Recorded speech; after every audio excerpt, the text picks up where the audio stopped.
इस देश में जब भी वीर सावरकर के ऊपर बात होती है, भारत माता की जय लगाने की बात होती है या वंदे मातरम की बात होती है, तो इस देश में ना जाने जितने भी विरोधी तत्व हैं इनकी सुलग कर राख क्यों हो जाती है। ये बात समझ में नहीं आती है कि भारत में ही रहना है, लेकिन भारत माता की जय नहीं कहना है, वंदे मातरम नहीं कहना है और वीर सावरकर को देशभक्त नहीं मानना है। तरह तरह की चीज़ें होती है, लेकिन जैसे ही कोई उठकर ऐरा गहरा कोई भी उठकर कुछ बातें कहने लगता है, यहाँ के पत्रकार बड़ी बड़ी हेडलाइन देते हैं कि नरेंद्र मोदी के तोते उड़ा दिए विशाल ददलानी ने। क्यों तोते उड़ा दिए पहले मैं बताता हूँ, और ऐसे दो कौड़ी के पत्रकारों के बारे में ही बात करता हूँ। विशाल ददलानी ने क्या कहा है कि बड़ी खुशखबरी की बात है कि कल हमारी लोकसभा में 10 घंटे वंदे मातरम पर बहस हुई।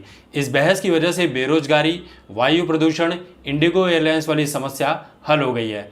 10 घंटे एक गीत पर बहस हुई, इस दौरान किसी समस्या का जिक्र नहीं हुआ, लेकिन यह दिक्कतें हल हो गई। आपके टैक्स के पैसों से यह डिबेट हो रही है, और उन्होंने कुछ पैसे भी गिनाए कि प्रति मिनट 2.5 लाख रुपए खर्च होते हैं। आप बस गिनती करिए। अब इस बयान के बाद एक पत्रकार हैं लेफ्ट इकोसिस्टम की, वो बड़ी सी हेडलाइन देती हैं कि शाहरुख अमिताभ को पीछे छोड़ते हुए विशाल ददलानी ने नरेंद्र मोदी के तोते उड़ा दिए। अब इन पत्रकार महोदया से कोई ये पूछे कि ये विशाल ददलानी को राजनीति से क्या लेना देना है। कह रहे हैं कि देश में बेरोजगारी है, ऐसा है, वैसा है, महंगाई है, दुनिया भर की चीज़ें हैं। ज़रा इस विशाल ददलानी से इनको पूछना चाहिए कि बॉलीवुड में ड्रग्स है, माफिया है, नेपोटिज्म है, अंडरवर्ल्ड से कनेक्शन है, नए लोगों को मौका नहीं दिया जाता और मौका जब दिया जाता है तो उनके साथ क्या बदसलूकी की जाती है। इन सब चीज़ों के ऊपर इन विशाल ददलानी को बात नहीं करनी है, लेकिन भाई साहब को एक कलाकार होते हुए राजनीति में घुसने की चुल मची हुई है। तो ये कह रही है कि मोदी के तोते उड़ गए। तो भैया विशाल ददलानी, ज़रा अपने बॉलीवुड के बारे में बात कर लो, वहाँ पर भी कुछ तोते उड़ा दो, क्योंकि तुम्हारे सर के तोते तो ऑलरेडी उड़े हुए हैं, एकदम सपाट मैदान नज़र आता है, उसके तोते क्यों नहीं उड़ा रहे। तो ऐसे से तो हमारे देश के पत्रकार हैं, कहते हैं कि बेरोजगारी है। अरे यार, बेरोजगारी उनके लिए है जो काम चोर हैं, जो काम करना नहीं चाहते।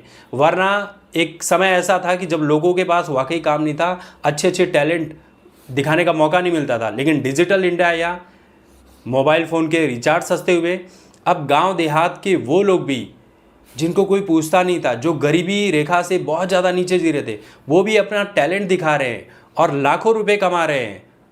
बड़े बड़े ब्रांड्स उनको ऑफर दे रहे हैं, फिल्मों में काम मिल रहे हैं, उनको वेब सीरीज़ में काम मिल रही है, एड्स में काम मिल रहे हैं। तो जो करना चाहते हैं उनको काम की कोई कमी नहीं है, पैसे की कोई कमी नहीं है। रही बात बेरोजगारी की, तो बेरोजगारी उन्हीं के लिए है जो काम करना नहीं चाहते, जो काम चोर हैं, जो सिर्फ रोना जानते हैं।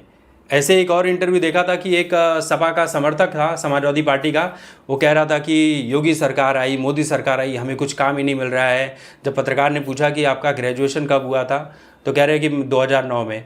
तो कहते हैं कि 2009 में आपका ग्रेजुएशन हुआ था, आपने ये कोर्स किया था, तो अखिलेश की तो सरकार थी, आपने उसे नौकरी क्यों नहीं मांगी। तो कहते हैं कि उस वक्त मैं बीमार हो गया था, अब भाई साहब योगी सरकार में ठीक हो गए हैं तो नौकरी मांगने चले आए। तो ऐसे ऐसे लोग हैं भाई, ठेला लगा के लोग कमा लेते हैं।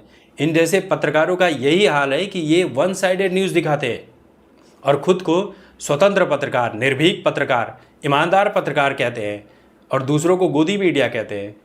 ये दरबारी पत्रकारों की बात ही ऐसी है, जब आप इनसे सवाल पूछेंगे तो ये एकदम से चिढ़ जाते हैं, इनके पास कोई जवाब नहीं होता है, क्योंकि ये वन साइडेड न्यूज़ ही दिखाते हैं।